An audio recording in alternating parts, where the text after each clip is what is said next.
Well, Vocal Eye is a new nonprofit society. We describe theatre, arts, and culture for people who have vision loss. And Colin joined our board 2 years ago and approached us with some interesting requests. His very first request was, could we describe an Alice Cooper concert? And I was so excited by that idea. So we found a way to make that happen, and we did that with a lot of assistance from the theatre in Nanaimo.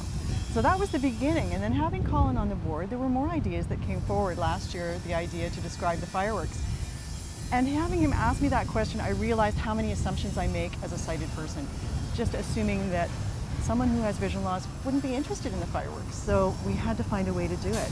And this tactile approach, we came up with this idea of a tactile approach. Colin asked me at one point during the verbal description last year, there was a long trailing ember from one of the effects, and he asked me to trace on his arm the rate at which that ember was falling.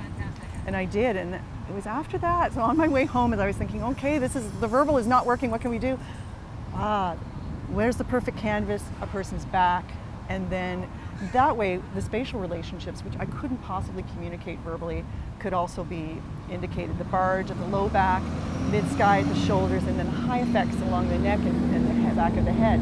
So we were able to add those elements, those details through touch, and then the voice could be used to add things like color and other details.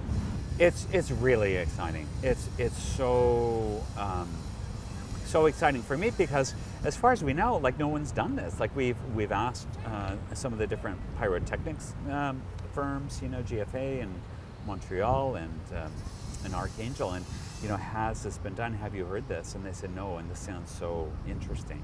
I'm going to be feeling goosebumps, and it's not just because there's fingers on my back, but those fingers are going to be describing to me something that's mesmerizingly beautiful.